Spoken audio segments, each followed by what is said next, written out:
El próximo 7 de agosto, Iván Duque deja la Casa de Nariño y la presidencia de Colombia. A la espera de un cambio de mando en el país y en la cuenta regresiva de las elecciones, vamos a revisar qué país deja el mandatario. Y la conversación sobre este tema es con Jorge Iván Cuervo, docente e investigador de la Facultad de Gobierno y Relaciones Internacionales de la Universidad Externado de Colombia. Jorge, gracias por acompañarnos en el estudio de France 24.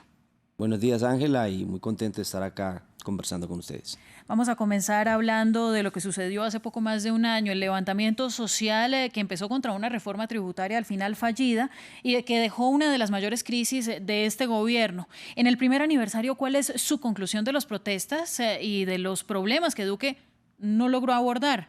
Y un comentario antes, dijo Duque, sin embargo, que logró en su gobierno el mayor crecimiento económico en casi 115 años. Pues a ver, yo creo que estos 4 años hay que mirarlos no solo en el contexto de las protestas, sino también yo creo que en el contexto de la pandemia. O sea, creo que los temas están relacionados. Entonces, por ejemplo, por esto último, el crecimiento económico fue justo después de que bajaron los altos niveles de la pandemia, se retomaron las actividades económicas en los distintos sectores y eso, decían los economistas, que iba a producir un efecto rebote muy rápidamente. Entonces, ahí uno entraría a dudar si ese crecimiento, que en realidad es cierto, corresponde o es una consecuencia de las políticas del gobierno, ¿no? Es el contexto global, se vio que la economía creció por razones, digamos, lógicas de haberse retomado la actividad económica en la mayoría de los países.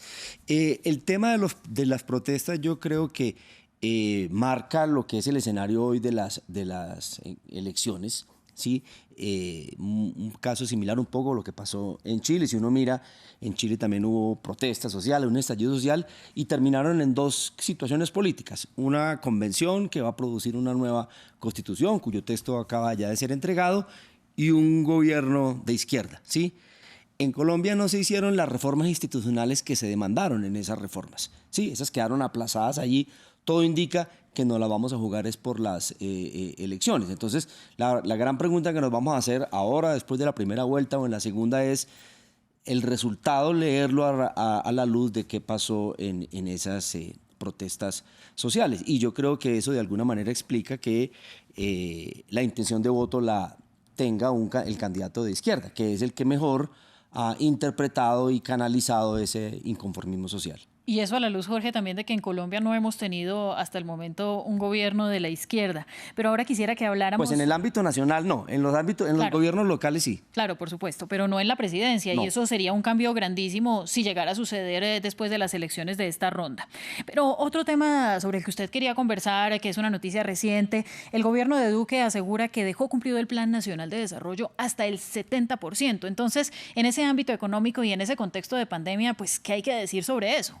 Claro, yo creo que hay como 13 escenarios donde uno puede evaluar si un gobierno ha cumplido o no lo que se prometió. Uno, el más técnico, que quizás es el que al ciudadano no le interesa y que en los medios puede ser muy pesado, por decirlo así, en un debate, es analizar los documentos técnicos. Entonces el gobierno, el Departamento Nacional de Planeación, dice hemos cumplido el 70% de las metas de los distintos sectores y uno mira y seguramente eso es así, porque los gobiernos tienen una métrica de medición de sus proyectos que corresponde con lo que siempre sucede. Pero hay otros 2 escenarios en los que uno mide la eficacia de un gobierno. Primero, la aprobación de los ciudadanos del gobierno. Entonces uno dice, bueno, en las últimas encuestas se ha mantenido una desaprobación del gobierno de un 65% y esa es otra forma de ver si un gobierno está siendo exitosa. Y hay uno tercero más, que ese yo creo que es el que es más visible para los ciudadanos y para los medios de comunicación, y es el que uno llamaría como la conducción política que tiene un gobierno sobre el país. Y entonces ahí yo creo que si uno ve muchísimas dificultades en los temas mucho más macros, ¿sí? El tema del deterioro de la seguridad pública en muchas regiones, por ejemplo, el tema de la parálisis de 11 departamentos por el tema del Clan del Golfo, el aumento de la muerte de líderes sociales, el deterioro de muchas regiones como el Catatumbo, como el Pacífico Nariñense, como Chocó, el aumento de los desplazamientos forzados. Esos otros datos también dan cuenta de la eficacia de un gobierno, ¿sí? Y además un plan de seguridad que viene pues heredado del uribismo, de muchos años de uribismo en el país, en Colombia. Y hay cifras que hablan muy en contra de esos planes. Solo en el 2022, Jorge, son 75 líderes sociales asesinados, 20 firmantes de los acuerdos de paz que fueron asesinados, ni hablar de más de 200 masacres que aquejan al país. ¿Este fenómeno se puede atribuir al manejo que Iván Duque le ha dado a la implementación de los acuerdos de paz en Colombia? Yo creo que sí hay una relación. Es decir, el acuerdo de paz con las FARC era una oportunidad que tenía el Estado colombiano de replantear, por decirlo así, la gobernabilidad y en general las acciones del gobierno. Pero el gobierno del presidente Duque no pudo hacer ese paso a gobernar en un escenario de posacuerdo o en un escenario de posconflicto. No, siguió atado a una narrativa de que era un acuerdo que había sido derrotado en las urnas, que había dejado al país inundado de coca, y fue incapaz de construir un escenario de gobernabilidad más allá del posacuerdo.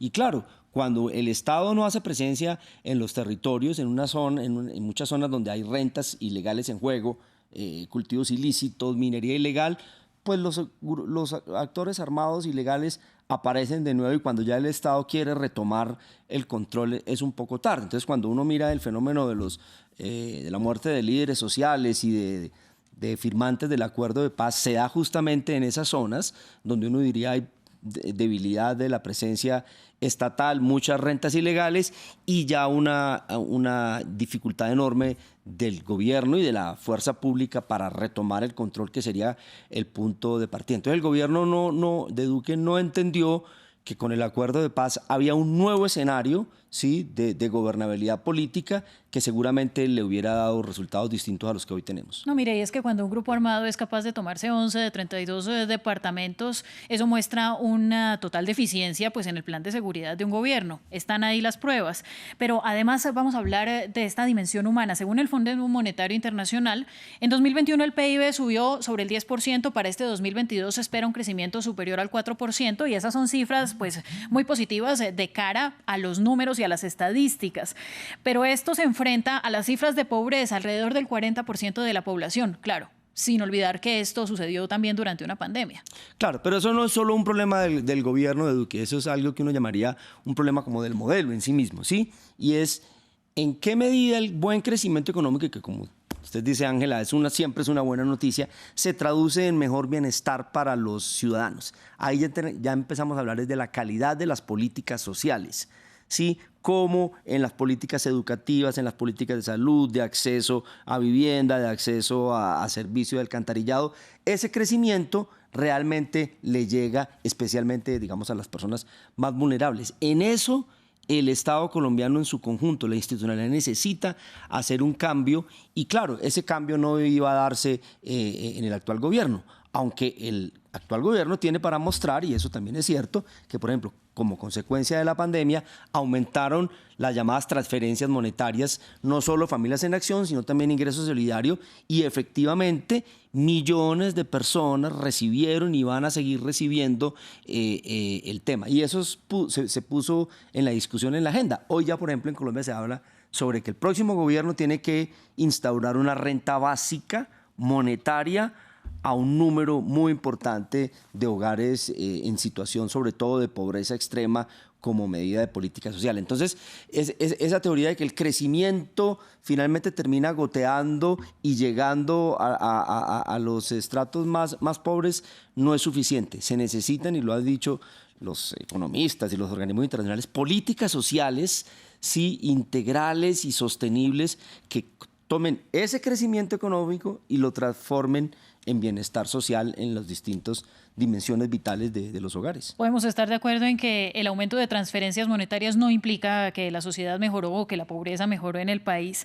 Y se nos queda por fuera, Jorge Iván, un tema bien importante, pero pues lo vamos a dejar para que nuestros televidentes lo revisen en casa, y es la migración, ¿no? Colombia, no solamente siendo uno de los países de paso para los miles de migrantes que buscan llegar hacia Estados Unidos, sino uno de los principales receptores de venezolanos, un problema al que el gobierno de Iván Duque intentó darle trámite con la legalización de la estadía de venezolanos, pero que todavía todavía será un gran reto para el siguiente gobierno.